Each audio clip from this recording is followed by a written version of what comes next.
So I want to welcome our guest on Zoom, on Facebook, and on TikTok here to this session of the WellwaveNOW panel discussions. Pleasure to have you here, and pleasure to have our colleague back with us this week, Breck Rice, who was away. Breck will chime in as much as he can this week because he hasn't been getting his hydration, so he's got a little flu that's hitting him a little bit, but he'll speak up as he can, and Dr. Bob and I will try to carry his water. There you go, doctor. I go everywhere with this. Yeah, there you go. So Breck is our community wellness expert, as well as the chairman of Bryn Health, and which also focuses on delivering wellness across the nation in underserved areas and rural areas and things of that nature. Dr. Bob is a renowned brain researcher and also an expert in the elimination of pain without drugs. And I'm Tim Daniels, and I'm a wellness plan manager that helps coordinate to help people achieve their wellness objectives, whether that be super aging or living optimally with chronic conditions. And then I'll also have a specialization in pulse electromagnetic field therapy and what that technology can deliver to people. Today, we're going to go into our second part of our discussion on hydration. The first one dealt exclusively with different types of water, where we talked about, one, the value of water to your body in terms of everywhere from maintaining joint health to it being the primary component of blood, so really for the transport of your nutrients, to maintaining, help with waste removal, digestion, temperature, and everything of that nature. So very important the hydration. What we did, so we compared tap water, which he said, for example, if people are limited fund-wise or by location, tap water work, where we talked about tap water versus alkaline water versus structured water, which is extra hydrogenation, extra hydrogen molecule, and things of that nature. And so you'll be able to find a copy of that up on along with our other WellwaveNOW discussions at one site for doing that is my YouTube channel, which is the Wellness Wave Club with Tim Daniels. Once again, Wellness Wave Club with Tim Daniels. Those of you on TikTok can find that by going up to Breck's profile, and Breck will also point you. That profile will also send you a place where you can find those replays. But today we did not get to infused water, infused by plant-based infused water. So we'll talk about that and its potential benefits, but we also really wanted to contrast and talk about other forms of hydration that people were utilizing, whether that be diet soda, the sodas, things of that nature, as well as sports drinks and fruit juices. So we want to talk to you a little bit about when or where those might be right, what to be cautious about, if there is a need for caution in any of those, and we'll take you through those today. So, now what we want to start off with is really talking about a little bit in the diet soda arena, and I want to turn it over to Dr. Bob to kind of lead us off for his thinking on that. Wow. Well, my experience with when we're talking about water versus diet soda, right, or any kind of soda, right, sodas. My experience started 30 years ago. First of all, I used to drink all that stuff. My favorite was 7-Up and Sprite. Those were my two favorites. Then they started putting high fructose corn syrup and all the sweeteners, and so that's kind of bad news. People probably know about that. If not, they can search it out. But what I did in the research lab that I directed for many years is I took about 40 grams of sugar, which is what's in the average 12-ounce can of soda. Pick your brand, it doesn't matter. And it would literally fill up my hands. My whole hands were filled up with sugar. And I have no idea how they get that amount of sugar in there. They got to put other stuff, solubilizers, to get it in solution, because that's an enormous amount of sugar for a 12-ounce can of soda, sugary soda. But what are the hazards of that? Well, that's a lot of sugar to be. Some people drink a can of soda in 5 minutes, right? And they're putting all that sugar in their body. What is that doing to blood sugar? It's spiking blood sugar like crazy. And so now the pancreas has to release insulin to get the sugar out of the bloodstream. So you've got the blood sugar going up, insulin's rising, bringing the blood sugar down. And that leads to what I call the carbohydrate roller coaster, right? Where, the blood sugar goes up, pancreas releases insulin, gets the blood sugar down, and then you get the energy crash. I'm sure many of us have experienced energy crashes where, we eat a lot of sugar and all of a sudden, maybe 20 minutes later, it's boom, we're feeling low on energy. So that's what I call the carbohydrate roller coaster, and that's really worthwhile avoiding. So and even diet sodas are a problem. There have been clinical trials showing that people who drink diet sodas gain more weight than people who drink regular soda, right? So you can look those up too. They're very, very interesting studies. And I think it's because diet soda tricks the body into thinking, oh, here comes the sugar, got to get the pancreas going again to release insulin. So that's an issue too. None of these sodas are really great for us. You got to face it. The truth is they're just not good for us. And so the more you can avoid drinking those, the better for your health, your long-term health, your longevity.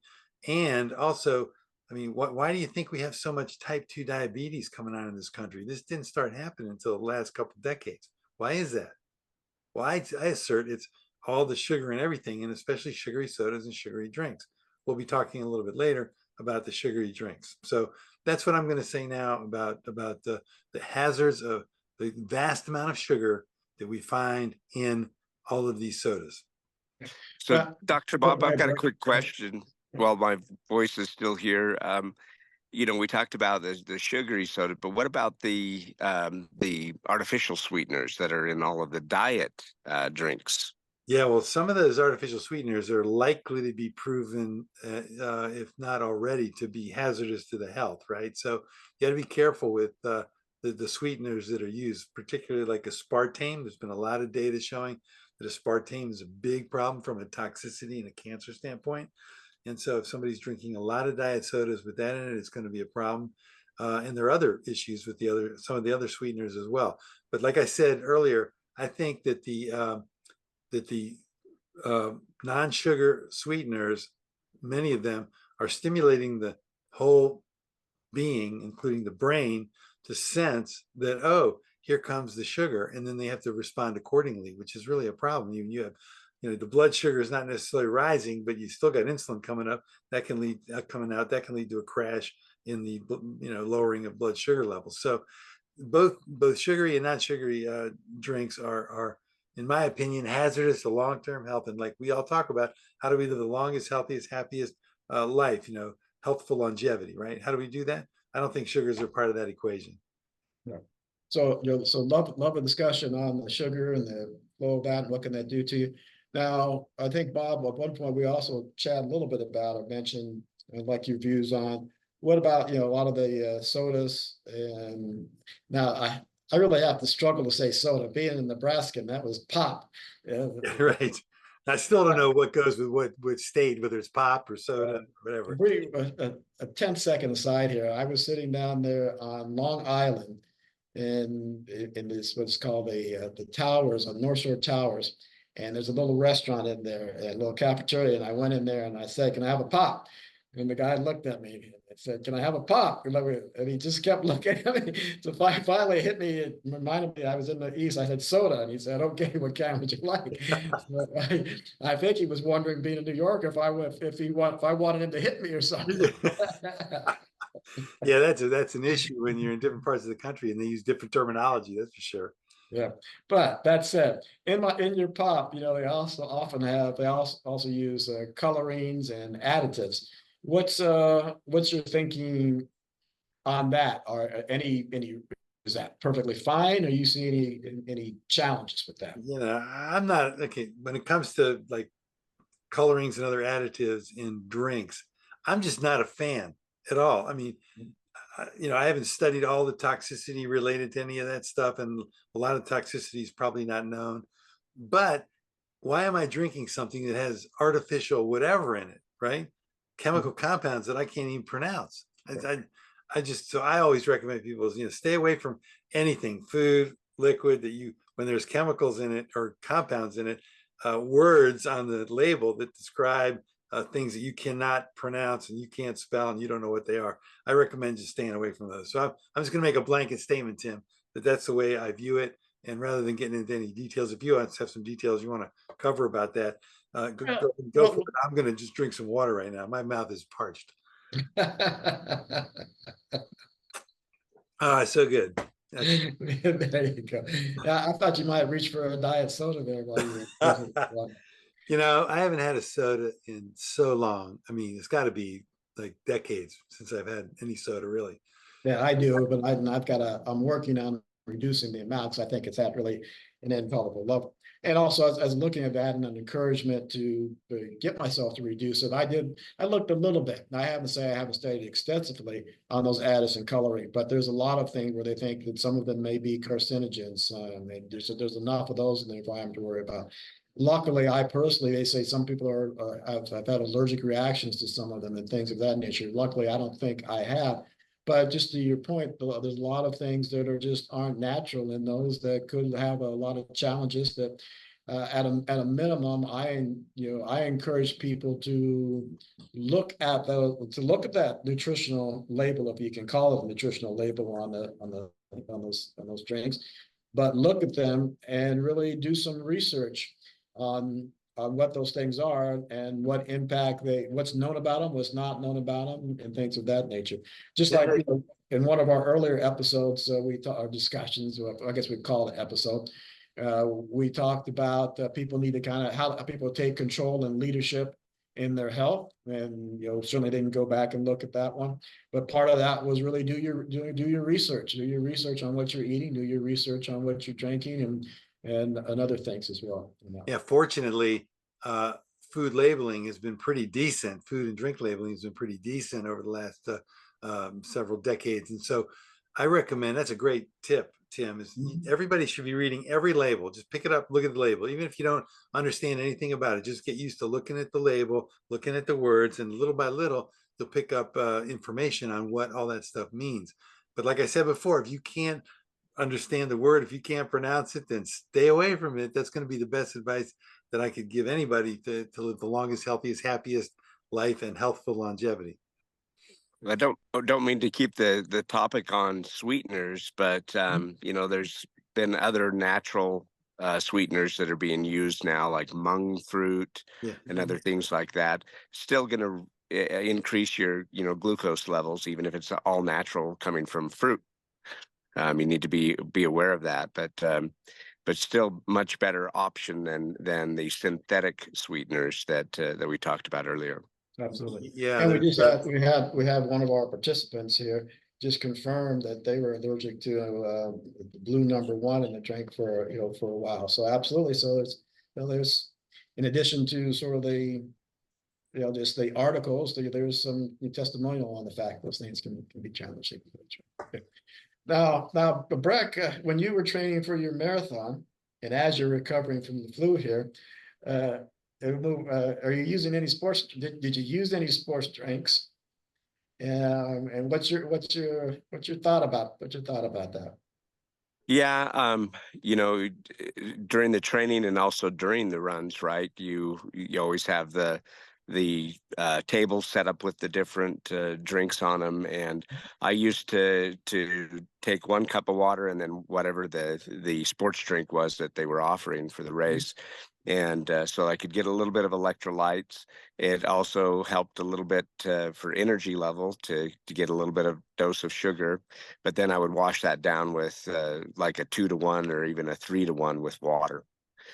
So water being the #1 thing that you go to, but every once in a while you want a little bit of those electrolytes. Later on, I've found through our wellness clinics, a product that I really like. It actually has 550% more electrolytes than your traditional sports drinks. It's basically everything you would get in an intravenous IV, but it's in a drinkable. And so I've started to use that. In fact, I'm out in the Northwest right now, and I can't find that particular product. I've been looking for it to try to help me recover here with the flu. And I'm not back home in Arizona where I've got a case of it in the fridge already. So I'm missing that particular product right now, but I can't find it on at any of the stores out here. Unfortunately, our pharmacy partners can order right directly from their from their wholesalers, McKesson, Cardinal, AmerisourceBergen, but they just haven't caught on to that out west. It was developed in out in Atlanta, so it's still gradually making its way here to the Northwest. All right. But Bob, you wanted to comment? Yeah, Breck, you just got to bring the demand out there. I mean, great things follow you. So you're out there now. I bet it's going to make great penetration into the Western market. What I wanted to add regarding the sports drinks. So, when somebody is feeling like they've exercised, and I exercised a lot, exerted a lot. I'm not talking about like world-class athletes who've participated in a sporting event for hour after hour after hour, but somebody who's generally working out. The most important thing that I think there is to do is to drink water first, because the body wants the water right away. It's dehydrated.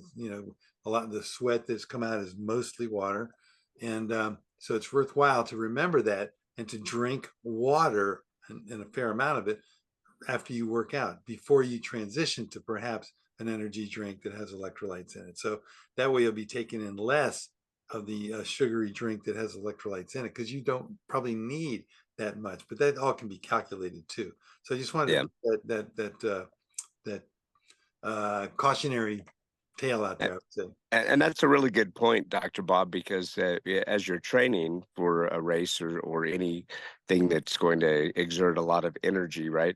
You need to have the proper hydration even before. It's too late if you're trying to get hydrated during the race, especially 26.2 miles.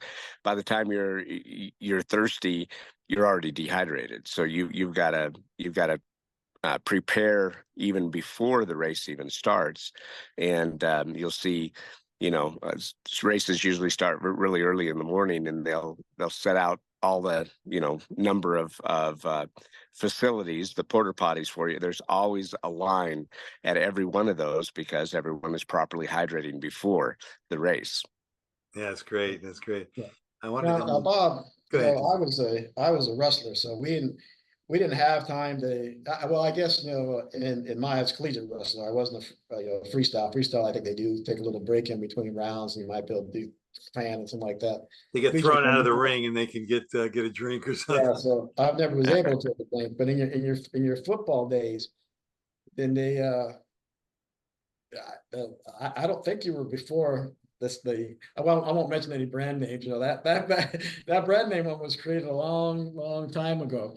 But so did you drink the sports drinks at halftime or on the sidelines? So, I didn't even know what the sports drinks were. Yeah, no, no, we had we had water. That was what we had. We had lots and lots and lots of water. So, and squeeze bottles of water, and that's what we drank. And that, to me, that was great. I mean, it worked wonders. It was fine. And then after the game, to gather electrolytes, it was no problem either. So and I think that's where I was kind of headed with those questions to you and Breck a little bit there. And you commented on it earlier where you were talking about whether or not it was a world-class athlete or something. My personal belief on and thinking, my opinion on this, on the sports drinks is, and it was shown in that particular college football team for where the sports drink first came about, whereas after a while they performed better in the second half than they did in the first half, and they attributed it to that.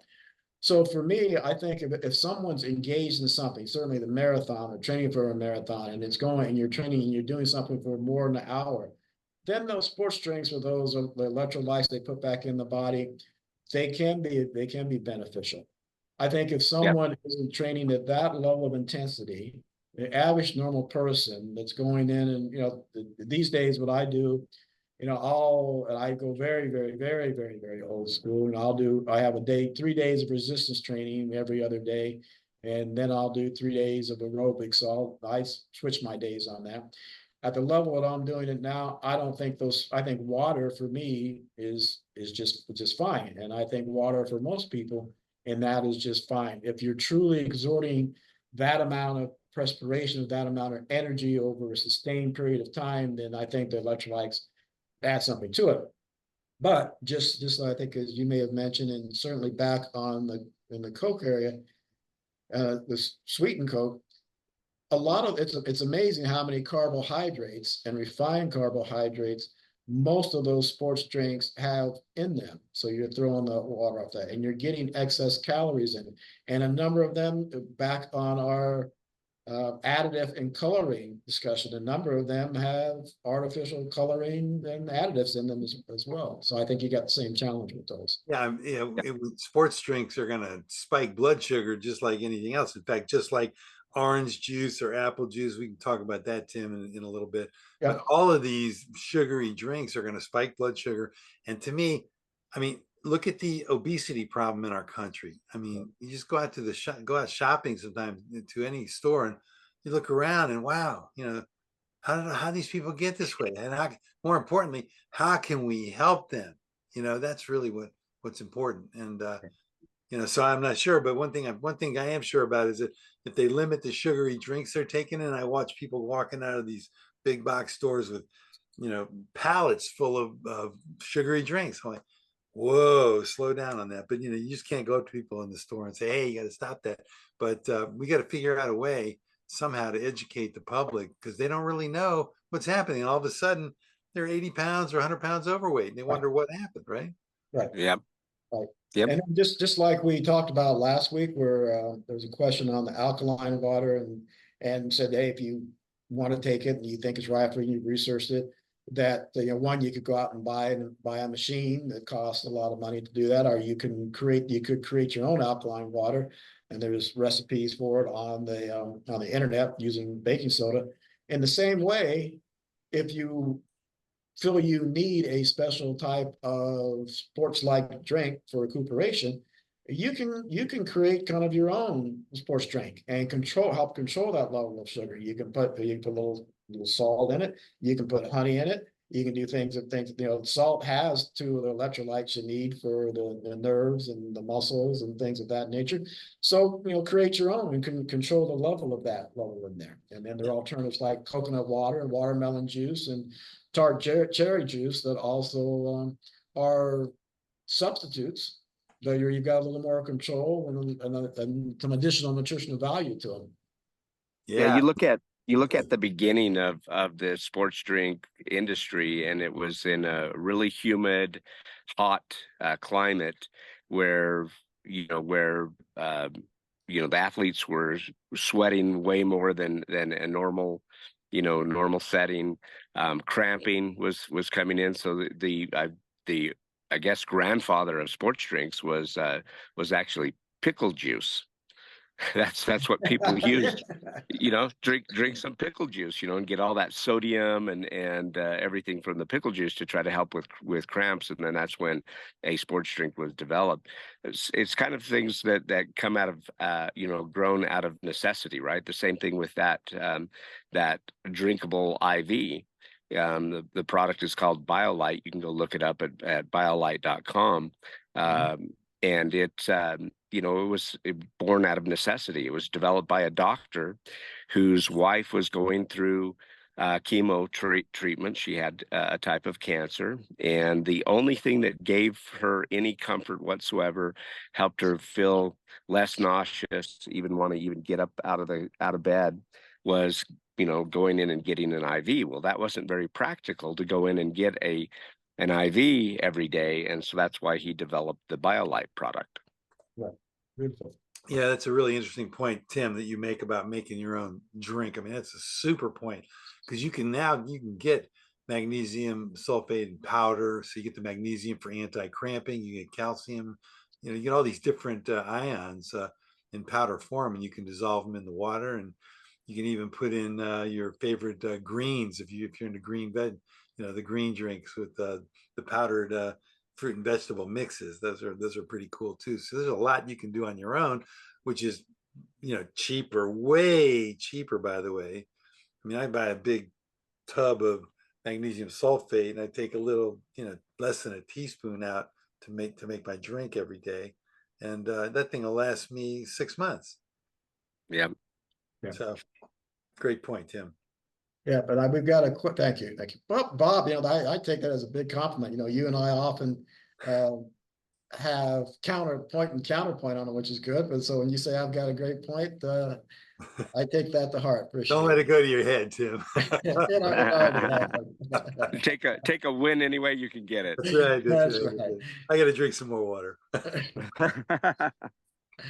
I thought you were going to reach from some fruit juice there, but there's a question we've got there that talk about what is infused water, and I'm glad that question came up because I mentioned that at the beginning of our discussion, but really we leaped into something else there a little bit there, and so to infuse water is when you take certain plants or things of that nature and put them as part of put them in the water, let them transfer some level of nutrients and some level of flavor to the water. Popular ones are like lemon, cucumber, with watermelon, rosemary, ginger, lavender water, all of those various things on that one. And to me, some of them have some health benefits. Like you put the ones that are citrus, you put a little more vitamin C into your water. So if you're not getting that someplace else, then certainly that can help. My particular view, interested on what you and Breck have to share on those as well after I make this comment. My particular view is you take someone like me, I really don't like the taste. The reason I go to the diet drinks is for the flavor. And so the infused water with that additional bit of flavor, then I tend to drink more of that. So to me, it's that's what they're to me for me personally, that's what they're good for. They increase my water consumption because I like the flavor that they add. So I'm not just drinking plain water. Oh, the other I'd agree with that. Go ahead, Breck. Yeah, I would agree with that 100%. Right. So, even getting kids and children to drink more water, it's boring to them. It doesn't have any flavor. So putting not all kids like the flavor of cucumber, but to go with a citrus, put a little lemon in the water, or a little even better than the lemon is orange. Cut up an orange and put it in the water. It gives it that nice sweet tangy taste to it, and you'll get kids to drink more water. Yeah, there's some machines that have CO2 cartridges, and you can make carbonated water, and you can add flavoring to it. You can really get creative with water. So, and it's so important for people to start realizing this and doing this, because I talked a little bit about the status of obesity in our country, and the thing is, every time I think about that I'm hungry, the first thing I do is I get some water, because what percentage of food is liquid, is water? Well, it's probably between 50 and 90%, depending on the type of food it is, from meat to vegetables, but it's almost all water anyway. So the question you want to ask yourself is the body seeking food to get water? Is that the automatic pattern that, I think I need food, so we go get food, instead of, well, let me drink some water. So I'll drink 8 to 12 ounces of water, and I'll wait 10 or 15 minutes and see what I'm feeling like. If I'm feeling like, wow, man, I'm still really hungry, I'll go get some food. If I'm not, then I say, hey, I got my body wanted to be hydrated, and I gave it the hydration it needed. So that's an important thing to remember. It's a great habit to get into, especially if you're carrying a few extra pounds like I am, right? You want to say, okay, let me have some water first and see what happens to my hunger pangs. Are they really water pangs and lack of hydration? Maybe so. Check it out. Yep. That's a really good point, Dr. Bob. The other thing too is in portion sizes, right? When you're eating, you will just continue to consume. But if you'll slow down and stop eating for a little while, you'll realize, oh, I really didn't need that second helping or that additional scoop, right? Because you are satisfied. But while you're in the process of eating, man, you could just keep shoveling it in. That's right. Yeah. When I was playing college football, we had what we call training table, right? Where, in between our morning and afternoon practice, we would go for lunch, and we had breakfast too, but lunch, we could pile on our tray as much food, and we said drink, like 10 glasses of 8-ounce glasses of juice. Actually, then it was juices. I got to tell you, we were drinking all juices, because we were so dehydrated from the morning practice in August. It was crazy. But then we would eat so fast because we had about an hour and a half. We'd go back to our rooms and take a quick nap. So it's just like shovel, drink, shovel, drink, shovel, drink, which is unfortunately a poor habit to have as you go forward in life, right? And go back and sleep for a while, and then go down and practice in the afternoon. Then we'd have dinner, same thing. Then we'd have nighttime meetings and practice. Sometimes it's crazy life, but it taught us the habit of eating too fast and drinking too fast. Yeah, so, right. And I think I might have, we talked about infused water in general, but then there also was a question about, so I'm going to take it to mean, how do you make it and how does it work? And what do you put in the container? Like most, I guess I'll give a little personal bias here, just my reading lately. It's more, my wife started bringing this more to my attention, that the microplastics that they're finding in everything, well, and literally everything, they're finding in body parts of people, currently.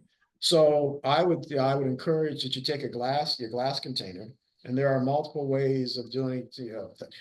Back in the old homestead in Nebraska, I used to have friends that would make sun tea. So you brew it out in the sun and you put it outside that way. I don't recommend that you do your infused water that way, because there's potential for bacteria growth in that respect. So the recommended way is a glass container with the water in that. You put X amount in there that you want of whatever. You can find the recipe, tell you how much watermelon to use, how much orange peel, whatever oranges to put in there. And but you do that in a refrigerator, do it in a cool fashion, in a cool environment, and that you really consume that within 24 to 48 hours after you make it, for freshness and for purity and things of that nature. Now, as we say. All right. Sounds good. Yeah. So do we have other topics we wanted to cover? Yeah, Tim? we got you and Breck touched on a little bit and alluded to them, where Breck, when we were talking about the infused water, and he said especially for kids, give them a little taste on that. And I guess we won't. And then you had talked a little bit. We got to talk about fruit drinks a little bit. So you combine those two. For a lot of kids, you give them more the fruity drinks. And I remember you and I were competing earlier about who used to drink the most orange juice in the morning. So the question becomes, what about these fruit drinks, and what's the opinion and thinking on the fruit drinks, and how much a part of hydration should these fruit drinks really be? Well, yeah, fruit drinks are an interesting question when you compare fruit drinks with water, or fruit drinks with various sodas or pop or whatever you want to call it. But the fruit drinks have a lot of sugar in them, just like they have almost the same number of grams of sugar per 8 or 12 ounces that a soda does. So it's just, people need to realize when they're drinking juices, and even the pure juices, pure orange juice, pure apple juice, then you've got they're not juices, they're drinks, they're fruity drinks, which have a little bit of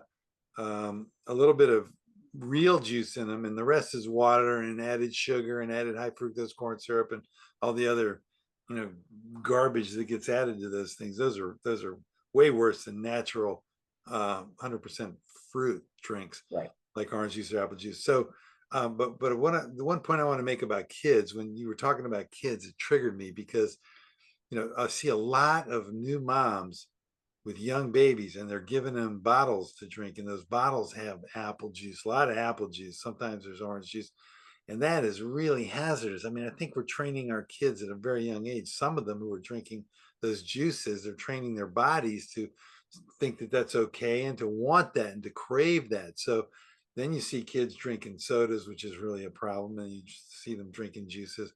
I mean, I was lucky, because when I was growing up as a teenager, I was working out all the time, because I played sports all the time. I was always outside playing. Ran track in high school, played football, basketball. And then when I went to college on a football scholarship, I was working out all the time. So I drank, like we said earlier, I drank, probably half a gallon of orange juice in the morning. I would take a frozen can, just like you talked about, and make it up and then drink all that. And because I had no idea, we weren't educated on any of this stuff growing up. And even today, most people are not educated on this stuff. So my question is, how do we get that education out there to the world? And that's part of what WellwaveNOW is about, and that's part of what this podcast is about. So, yeah. Yeah. And then, Breck made apologies, but he had to drop off. Got called away there on that one. So, yep, I'm with you on the fruit. And then, I think some of the older style fruit drinks, it's been so long since I've had them, so I haven't looked up the date.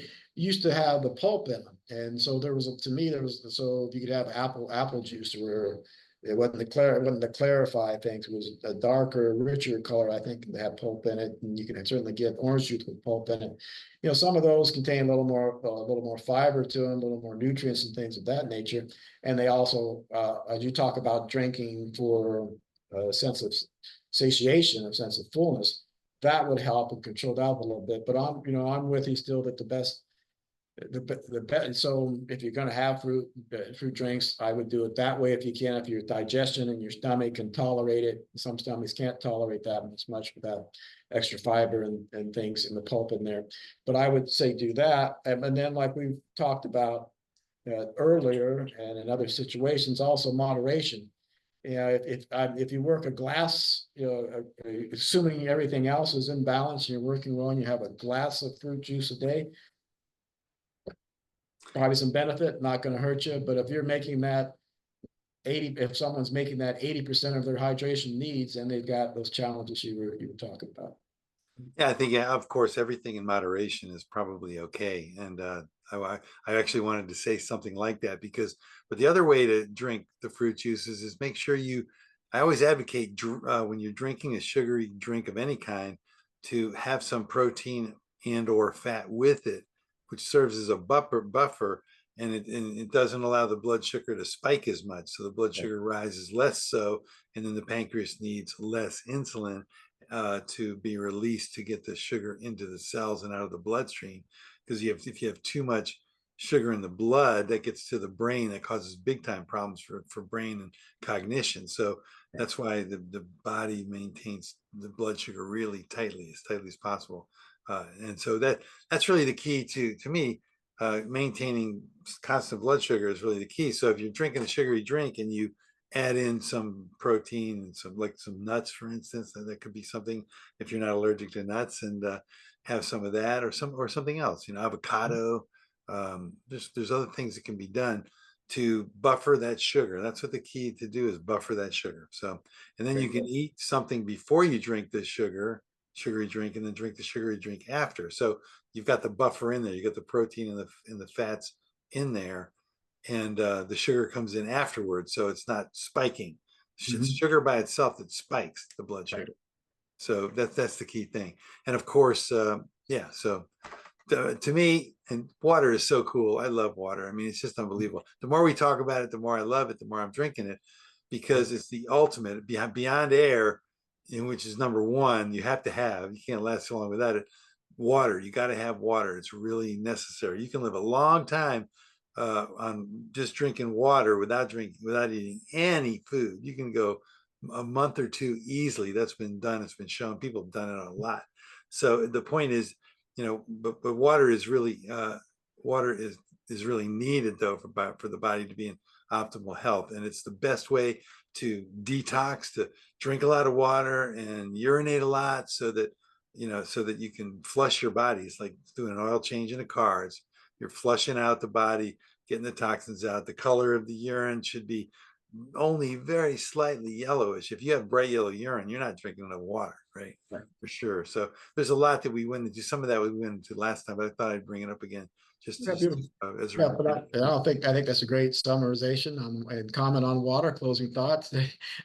I'd say we have made you thirsty today, Bob. You've been reaching for that water more than any other time we've talked. Well, yeah, no, usually I don't show it, but I think it's appropriate on a hydration show to show it. And this thing is 24 ounces, and I'm going to be going through the whole thing. And all right. Beautiful. 3 8-ounce glasses of water in the hour we're going to spend here. Right. So, yep. So I think, I won't try to add anything more to what you said there in the past couple of minutes. I think that's a beautiful summary of why to drink water. And so for those now, if you want to both in this episode or this discussion, as well as last week's. You've got a view you can take a look at to start you on your hydration journey, where you can compare various types of water against various types of drinks for your needs, and kind of start making your own informed decision to hopefully live a healthier and happier and more physically enjoyable life, which is what we aim for. Bob, do you have another comment? Yeah, one last comment. I wanted to drop a little seed of interest to people, because next week we have the water and detoxing by flushing with water. Next week we're talking about detox, how to detox well, how to detox safely, and how to avoid toxicity in general out there in the environment. So that's going to be a really fun and enjoyable and informative episode. So we'll see everybody next week. Tim, go ahead and you can kick us off with an exit, a goodbye exit. Well, no, I think you've done it. Like, we'll see everybody next week. Thanks for joining us this time, and look forward to meeting with you again. What I will say is, you've got Dr. Bob's email for those. So Dr. Bob at boblevine.com. Mine is Tim at wellnesswaveclub.com. Send any comments, any questions, any topics you'd like to have to us, because we'd love to be able to address those and grow our community and address the needs of our community. So thank you. Sounds great. See you, everybody. See you next week. Looking forward to it.